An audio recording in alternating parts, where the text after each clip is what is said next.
Given a table of values, we are going to see if we can apply some of the things that we've learned in calculus, specifically theorems, that we have been learning recently. The functions f and g are differentiable. Now remember, every time it says something's differentiable, that also implies that it's continuous. Must be, because part of the definition of differentiable is continuous. For all real numbers, and g is strictly increasing, that means that this is going up at all times. The table above gives the values of the function in their first derivative at selected values of x. The function h is defined by the equation f of g of x minus 6. Find the equation of the tangent line drawn to the graph of h when x is 3. We need a point of tangency. We're going to need a slope of tangency. And then we can make our tangent line.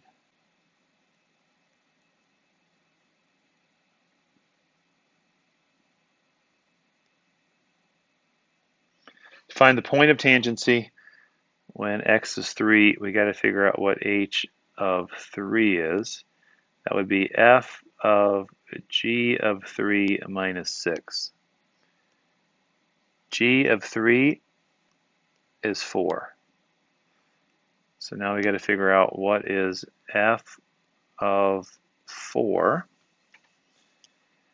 Here's 4, here's f. F of 4 is negative 1.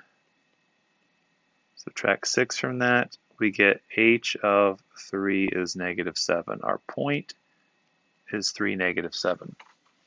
To find the slope, h prime, this is the chain rule here, so that's going to be f prime, derivative of the outside, inside stays the same, multiplied by the derivative of the inside. The derivative of a minus 6 is 0. So now we got to figure out what h prime of 3 is. It's going to be f prime of g of 3 times g prime of 3. G of 3 is 4. G prime of 3 is 2. F prime of 4 is 3.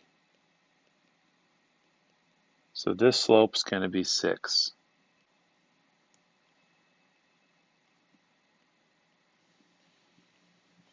So our tangent line is going to be y minus the negative 7, which is y plus 7, equals the slope 6, and then x minus 3.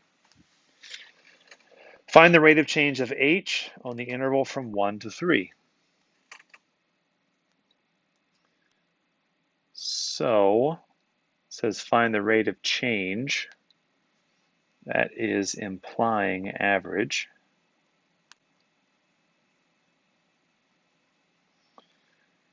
So to find the average rate of change,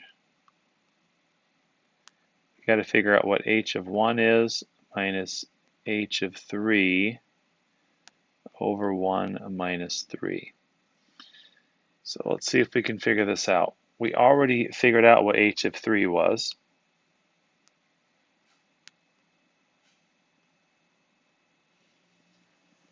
That's negative 7. H of 1, we don't know what that is. That's going to be f of g of 1 minus 6. G of 1 is 2. F of 2 is 9. So h of 1 is 3. So this is going to be 3 minus a negative 7 over negative 2. That's 10 over negative 2. That is negative 5. The average rate of change from 1 to 3 is negative 5. Really, this should be a closed interval here. I don't think it makes sense if it doesn't have a closed interval. Explain why there must be a value of r from 1 to 3 such that h of r equals -2. Well, this is telling me the intermediate value theorem. If you're saying, does a specific y value have to exist? A, this has to be continuous. So we are told up above that h is differentiable.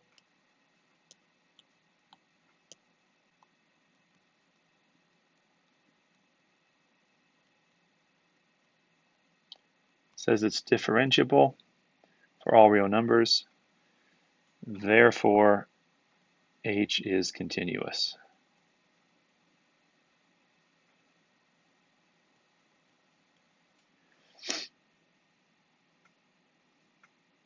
So, good enough. Well, it says it's differentiable on -infinity to infinity. So it's definitely continuous. And then the second part we have to look for is h of 1 and h of 3. I guess what I'm saying here is -2 between h of 1 and h of 3. H of 3 is the smaller number. We said that was -7 right up here. And -2 is bigger than that. And -2 is less than h of 1, which is 3. So yeah, according to the intermediate value theorem, it guarantees a value of r such that h of r is equal to -2. If this here isn't good enough for your brain, you could put underneath of this -7 is less than -2, which is less than 3. D, explain why there is a value of c such that h prime of c is -5. When you're saying the derivative is equal to something, then we are saying the mean value theorem. So we were told h is differentiable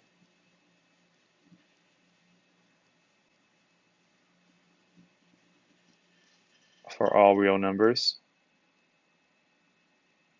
Therefore, h is continuous.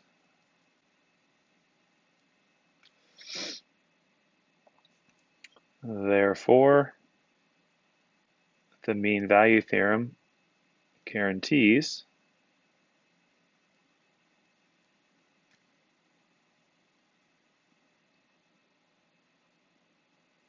now hold on. In order for this to be guaranteed, we would have to have an average rate of change up here someplace of -5. And look, we do right here. We do. So perfect. Guarantees a value of c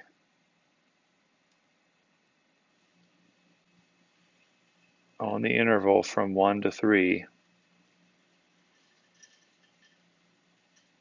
such that h prime of c equals the average rate of change, which is -5. That -5 is coming from right there. Also from here. Cool, that concludes that example, and that concludes this section.